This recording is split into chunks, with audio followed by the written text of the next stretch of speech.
மேஷராசி நேயர்களுக்கு வணக்கம். வீடு தேடி வந்து உங்கள் வாழ்க்கையில் எதிர்பாராத திருப்பங்களை ஒருத்தர் ஏற்படுத்த போகிறாரு. அந்த நபர் யார், என்ன விதமான திருப்பங்கள் அப்படின்றத இந்த வீடியோ மூலமாக தெரிஞ்சுக்கலாம். அதுக்கு முன்னாடி நம்ம சேனலை இப்போ தான் நீங்கள் முதல் முறையாக பார்க்குறீங்கன்னா, இந்த மாதிரி ஜோதிடம் சம்மந்தப்பட்ட தகவல்களை நீங்கள் தொடர்ந்து கேட்குறதுக்கு எங்களோட காமதேனு ஜோதிடம் சேனலை இப்போயே சப்ஸ்கிரைப் செஞ்சு வச்சுக்கோங்க. கூடவே பெல் பட்டனையும் கிளிக் பண்ணிக்கோங்க. அப்போ தான் நாங்கள் போடுற வீடியோஸ் உங்களுக்கு உடனே நோட்டிஃபிகேஷன் வரும். சரி, வாங்க இப்போ வீடியோக்குள்ளே போகலாம். மேஷ ராசி செவ்வாய் பகவானை ராசிநாதனாக கொண்ட ராசிங்க. மேஷ ராசிக்கு இப்போ உள்ள கோச்சார நிலை, அதாவது செப்டம்பர் 15ஆம் தேதிக்கு மேலே தாங்க இந்த மாதிரியான திருப்பங்கள் நடக்குது. சரி, அப்படி என்ன விதமான திருப்பங்கள், என்ன விதமான கிரக நிலை இருக்குது அப்படின்னு பார்த்துக்கிட்டிங்கன்னா, உங்கள் ராசிக்கு 3ஆம் இடத்துல குரு, 4ஆம் இடத்துல சுக்கிரன், 5ஆம் இடத்துல சூரியன் புதன் கேது, 7ஆம் இடத்துல செவ்வாய், 11ஆம் இடத்துல ராகு, 12ஆம் இடத்துல சனி பகவான் சஞ்சரிச்சுக்கிட்டே இருக்காங்கங்க. சரி, வீடு தேடி வந்து வாழ்க்கையில் எதிர்பாராத திருப்பங்களை கொடுக்குற நபர் யார் அப்படின்னு கேட்டிங்கன்னா, செவ்வாய் பகவான் தான். ஜோதிடத்தில் ஒரு கிரகம் ஒரு வீட்டிலேருந்து இன்னொரு வீட்டுக்கு பெயர்ச்சி ஆகுது அப்படின்னு சொல்லுவாங்க. அதாவது ஜோதிட ரீதியாக ஒரு கட்டத்தை ஒரு வீடுன்னு சொல்லுவாங்க. இதை வச்சு தான் நான் அந்த வீடுன்ற வார்த்தையை நான் வந்து சொல்லியிருக்கேன். சரிங்களா? அதாவது வீடு தேடி, அதாவது ஒரு கட்டத்திலேருந்து இன்னொரு கட்டத்துக்கு கிரகம் மாறுது. அதை தான் நான் வந்து வீடு தேடி வந்து திருப்பங்களை கொடுக்கும் நபர் அப்படின்னு. சரி, அந்த வீடு தேடி வரவர் யார், அதை ஒரு கட்டத்துலேருந்து இன்னொரு கட்டத்துக்கு ஒரு கிரகம் பெயர்ச்சி ஆகுது. அது என்ன கிரகம் அப்படின்னு கேட்டிங்கன்னா, அது செவ்வாய் பகவான் தான். அந்த நபர் செவ்வாய் தான். சரிங்களா? அந்த செவ்வாய் பெயர்ச்சி ஆகுறதுனால உங்களுக்கு எதிர்பாராத மாற்றங்கள், திருப்பங்கள் நடக்க போகுதுங்க. செவ்வாய் பகவான் உங்கள் ராசிநாதன். உங்கள் ராசிக்கு இதுவரையுமே 6ஆம் இடத்துல இருந்து பல விதத்தில் பிரச்சனைகளை உண்டு பண்ணிகிட்டு இருந்திருப்பாருங்க. அந்த செவ்வாய் பகவான் இப்போ 6லேருந்து உங்கள் ராசிக்கு 7ஆம் இடமான துலாம் ராசிக்கு பெயர்ச்சியாக போகிறாரு செப்டம்பர் 15ஆம் தேதி அன்று. மேலும் அவர் குரு பார்வைக்குமே வராருங்க.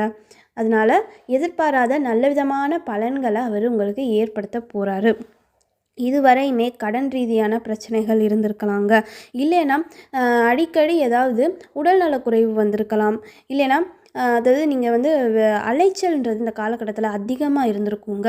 அதாவது உத்தியோக ரீதியாகவோ இல்லை தொழில் ரீதியாகவோ நீங்கள் அடிக்கடி வெளியூரோ வெளிமாநிலத்துக்கு போயிட்டு வர மாதிரியான, இல்லைன்னா குடும்பத்துக்காக, இல்லைன்னா பிள்ளைகளுக்காக, இந்த மாதிரி ஏதோ ஒரு விஷயத்துக்காக அலைச்சல்ன்றது கண்டிப்பாக இந்த காலகட்டத்தில் இருந்திருக்குங்க. காசு பணமுமே செலவாகிக்கிட்டே இருந்திருக்குங்க. சேர்த்து வைக்கணும்னு நினைப்பீங்க, ஒரு 1000 2000 சேர்த்து வைக்கணும்னு நினைப்பீங்க. ஆனால் அது கூட வழி இல்லாமல் எதிர்பாராத ஒரு செலவுகள்ன்றது அடிக்கடி ஏற்பட்டுக்கிட்டே இருந்திருக்குங்க. சில பேர்த்துக்கு தனியார் துறையில் வேலை பார்த்துமே வேலை ரீதியாக ஏதாவது ஒரு பிரச்சனைகளை சந்திச்சுக்கிட்டே இருந்திருப்பீங்க. வேலை பளு, அதாவது இந்த ஒர்க் ப்ரெஷர் அதிகமாக இருந்திருக்கலாம். இல்லைன்னா ஓவர் டைம் பார்க்குறது, அதிக நேரம் வேலை பார்க்குறது அப்படின்றது இருந்திருக்கலாம். இதனாலேயே சில பேர்த்துக்கு தூக்கம் கூட கெட்டு போயிருக்குங்க. இந்த மாதிரி உத்தியோக ரீதியாகவுமே பல பிரச்சனைகளையுமே சந்திச்சுக்கிட்டே இருந்திருப்பீங்க. தொழில் பண்ணுறவங்களுக்கு இந்த காலகட்டத்திலையுமே லாபம்ன்றது கிடைக்காம இருக்குங்க. நீங்கள் எதிர்பார்த்த அளவு பண வரவுன்றது கிடைக்காம இருந்திருக்கலாம். இந்த மாதிரியான பிரச்சனைகள் எல்லாமே இப்போ சரியாக போகுதுங்க. உங்களை சுற்றி ஒரு நல்ல விதமான பாசிட்டிவான விஷயங்கள் நடக்க போகுதுங்க. இதுவரையுமே தள்ளி போன விஷயங்கள் எல்லாம் நடக்கிறதுக்கு வாய்ப்புகள் இருக்குதுங்க. அது மாதிரி நீங்கள் நினைத்த காரியங்களை நடத்தக்கூடிய ஒரு சூழ்நிலைங்கிறது இந்த காலகட்டத்தில் ஏற்படுங்க. படித்து முடித்து வேலைக்காக முயற்சி செஞ்சுக்கிட்டு இருக்கிறவங்களுக்கு இந்த காலகட்டத்தில் வேலை வாய்ப்பு கிடைக்கக்கூடிய வாய்ப்புகள் இருக்குதுங்க. அது மாதிரி தனியார் துறையில் நீங்கள் வேலை பார்த்துக்கிட்டு இருக்கீங்கன்னாலுமே இதுவரையுமே வேலை ரீதியான பிரச்சனைகள் எல்லாமே சரியாகி உங்களுக்குமே வேலை ரீதியாக நல்ல ஒரு முன்னேற்றங்கிறது ஏற்படுங்க. ப்ரொமோஷன் கிடைக்கிறதுக்கு வாய்ப்புகள் இருக்குது. இன்க்ரிமெண்ட்டு, சம்பள உயர்வு, மேலும் இந்த இன்சென்டிவ், அது மாதிரி நீங்கள் உங்களோட உழைப்புக்கேற்ற ஊதியம் இதெல்லாமே கிடைக்கிறதுக்கு வாய்ப்புகள் இருக்குதுங்க. அது மாதிரி வேலை பார்க்குற இடத்துல உங்களோட திறமைகளை சரியாக வெளிப்படுத்தி அதனால பாராட்டுக்கள் கிடைக்கக்கூடிய வாய்ப்புகளுமே இருக்குதுங்க. உங்களோட சகோதரர்களால் அனுகூலமான பலன்கள் ஏற்படுறதுக்குமே வாய்ப்புகள் இருக்குது. அவங்களால உங்கள் வாழ்க்கையில் ஏதோ ஒரு சின்ன ஒரு வளர்ச்சி, ஒரு முன்னேற்றம்ங்கிறது இந்த காலகட்டத்தில் ஏற்படுங்க. சகோதரர்களோட உதவின்றது இந்த காலகட்டத்தில் உங்களுக்கு கிடைக்குங்க. சொத்து சேர்த்து வைக்கக்கூடிய வாய்ப்புகள்ன்றது இந்த காலகட்டத்தில் ஏற்படுங்க. வீடு வாங்கணும்னு நினைக்கிறீங்கன்னா இந்த காலகட்டத்தில் வீடு வாங்கக்கூடிய ஒரு சூழ்நிலை, ஒரு வாய்ப்புகள்ன்றது ஏற்படுங்க. அது மாதிரி இடம், வண்டி, வாகனம், இந்த மாதிரி ஏதோ ஒரு சொத்து அவங்களோட பொருளாதார நிலைக்கு ஏற்றபடி ஒரு சொத்துங்கிறது, ஒரு அசட்டுங்கிறது சேர்த்து வைக்கக்கூடிய, வாங்கக்கூடிய வாய்ப்புகள் முன்னேற்றங்கள்ன்றது இந்த காலகட்டத்தில் ஏற்படுங்க. கூட்டு தொழில் பார்க்குறவங்களுக்கு இது ஒரு சிறந்த காலகட்டமாக இருக்குங்க. அதாவது குடும்பத்தோட தொழில் பண்ணுறவங்க, நண்பர்களோட, இல்லை மனைவி, அதாவது மனைவி கணவன் மாதிரி வாழ்க்கை துணையோட தொழில் பண்ணுறவங்களுக்கு நல்லா இருக்குங்க. தொழில் ரீதியான முன்னேற்றங்கிறது இந்த காலகட்டத்தில் ஏற்படும். வீடு நிலம் சார்ந்த பிரச்சனைகள் எல்லாமே முடிவுக்கு வருங்க. எம்பிபிஎஸ் மற்றும் மருத்துவம் சார்ந்த படிப்பில் படிச்சுக்கிட்டு இருக்கிற மாணவர்களுக்கு இது ஒரு சிறந்த காலகட்டமாக இருக்குங்க. படிப்பு ரீதியான முன்னேற்றங்கிறது இருக்குங்க கண்டிப்பாக. அது மாதிரி மருத்துவம் படிப்பு படிக்கணும்னு முயற்சி செஞ்சுக்கிட்டு இருக்கிறவங்களுக்குமே இந்த காலகட்டத்தில் மருத்துவ படிப்பு கிடைக்கிறதுக்குமே வாய்ப்புகள் இருக்குது. சரி, எந்தெந்த துறைகளில் வேலை பார்க்குறவங்களுக்கு இந்த காலகட்டத்தில் நல்ல விதமான பலன்கள் ஏற்படும் அப்படின்னு கேட்டிங்கன்னா, ரியல் எஸ்டேட் வேலை பார்க்குறவங்க, வீடு கட்டி வாடகைக்கு விட்டு சம்பாதிக்கிறவங்க, லீஸுக்கு விட்டு சம்பாதிக்கிறவங்க, இல்லைன்னா வீடு கட்டி அதை வியாபாரம் பண்ணுறவங்களுக்கு, மருத்துவத்துறையில் வேலை பார்க்குறவங்களுக்கு, நர்ஸாக வேலை பார்க்குறவங்களுக்கு, டாக்டராக இருக்கிறவங்களுக்கு, இந்த மாதிரி மருத்துவமனையிலையுமே வேலை பார்க்குறவங்களுக்கு, மெடிக்கல் ஷாப் வச்சுருக்கிறவங்களுக்கு, லேபில் வேலை பார்க்குறவங்களுக்கு, கட்டிடத்துறைகளில் வேலை பார்க்குறவங்களுக்கு, அதாவது சிவில் இன்ஜினியராக இருக்கிறவங்களுக்கு, மேஸ்திரி, சித்தாள், இந்த மாதிரி கட்டிடம் சார்ந்த துறைகளில் வேலை பார்க்குறவங்களுக்கு, மேலும் ரெஸ்டாரண்ட் வச்சுருக்கிறவங்களுக்கு, ஹோட்டல் பிஸ்னஸ் பண்ணுறவங்களுக்கு, மெஸ்ஸு வச்சு நடத்துகிறவங்களுக்கு, இவங்க எல்லாத்துக்குமே ஒரு சிறந்த காலகட்டமாக இருக்குங்க. உங்களுக்கு வேலை ரீதியான முன்னேற்றங்கிறது இந்த காலகட்டத்தில் ஏற்படும். அது மாதிரி பண வரவுமே அதிகரிக்குங்க.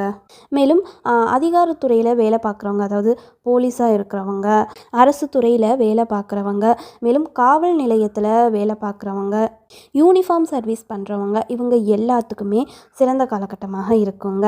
உங்களுக்குமே வேலை ரீதியான முன்னேற்றங்கிறது ஏற்படும். அது மாதிரி பண வரவுமே அதிகரிக்கும். மேலும் தேக ஆரோக்கிய பிரச்சனைகள் எல்லாமே சரியாகுங்க. இதுவரையுமே ஏதாவது சிறு ஏதாவது நோய்கள் வந்துக்கிட்டு இருக்கு, இல்லைன்னா ஏதோ ஒரு நோய் சரியாகாமல் இருக்குது அப்படின்னு இருக்கிறவங்களுக்கு இந்த காலகட்டத்தில் நோயின் தாக்கம் குறைந்து உங்களோட உடல் நலத்தில் நல்ல ஒரு முன்னேற்றங்கிறது ஏற்படும்.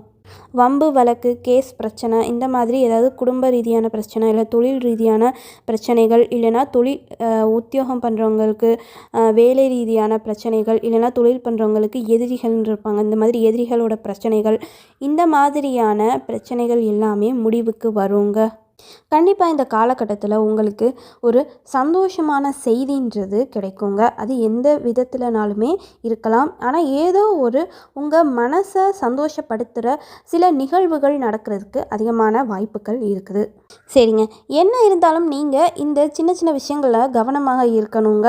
எந்த விஷயங்கள் அப்படின்னு பார்த்தீங்கன்னா, கணவன் மனைவி சார்ந்த பிரச்சனைகள் வர்றதுக்கு வாய்ப்புகள் இருக்குதுங்க. உங்களோட ரிலேஷன்ஷிப், உங்களோட வாழ்க்கை துணை சார்ந்த ஏதாவது சிறு பிரச்சனைகள் வர்றதுக்கு வாய்ப்புகள் இருக்குது. அதனால நீங்கள் ரிலேஷன்ஷிப்புக்குள்ளே கொஞ்சம் விட்டு கொடுத்து பொறுமையாக நிதானமாக இருக்கிறது முக்கியமாக பார்க்கப்படுதுங்க. அது மாதிரி தொழில் ரீதியாக நீங்கள் எந்த ஒரு முடிவுகள் எடுக்கணும்னு நினச்சிங்கன்னாலுமே அதை அவசரப்பட்டு எடுக்காமல் ஒரு தடவைக்கு ஒரு 3-4 முறை நல்லா யோசித்து பொறுமையாக நிதானமாக நீங்கள் முடிவுகள் எடுக்கிறது அவசியமாக பார்க்கப்படுது. எந்த ஒரு விஷயம் செஞ்சாலுமே நீங்கள் கொஞ்சம் நிதானமாக இருக்கணுங்க. அவசரப்பட்டு எதையுமே செய்யாமல் கொஞ்சம் பொறுமையாக எல்லா விஷயத்தையுமே செய்கிறதுங்கிறதுமே முக்கியமாக பார்க்கப்படுதுங்க. கோவத்தை நீங்கள் குறைச்சிக்கணுங்க. இந்த காலகட்டத்தில் உங்களுக்கு கோவம்ன்றது அதிகமாக வர்றதுக்கு வாய்ப்புகள் இருக்குது. அது மாதிரி டென்ஷன் ஆகிறது, கொஞ்சம் சத்தமாக பேசி திட்டுறது, சண்டை போடுறது, இந்த மாதிரியான விஷயங்கள் நடக்கிறதுக்கு வாய்ப்புகள் இருக்குதுங்க.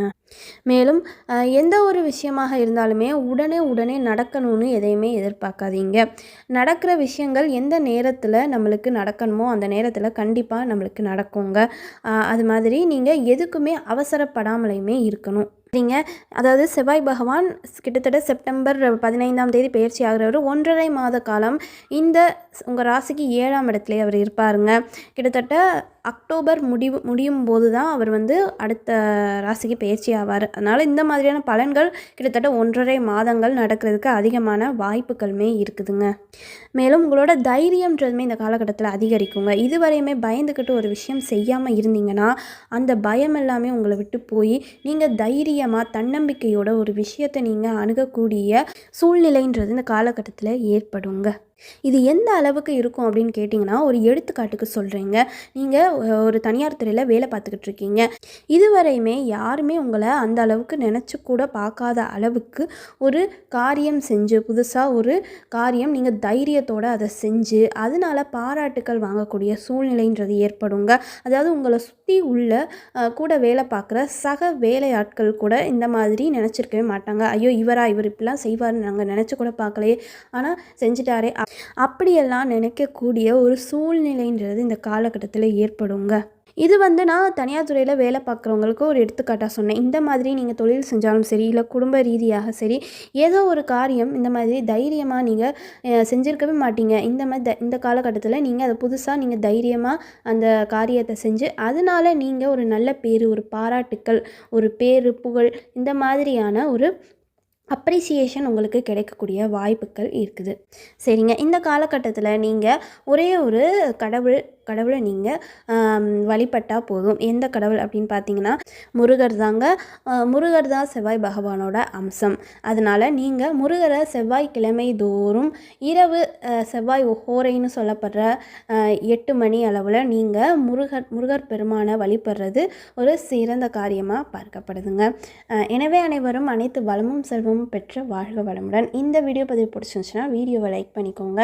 இந்த மாதிரியான ஜோதிடம் சார்ந்த தகவல்களை நீங்கள் தொடர்ந்து கேட்குறதுக்கு எங்களோட காமதேனு ஜோதிடம் சேனலை இப்போயே சப்ஸ்கிரைப் செஞ்சு வச்சுக்கோங்க. நன்றி.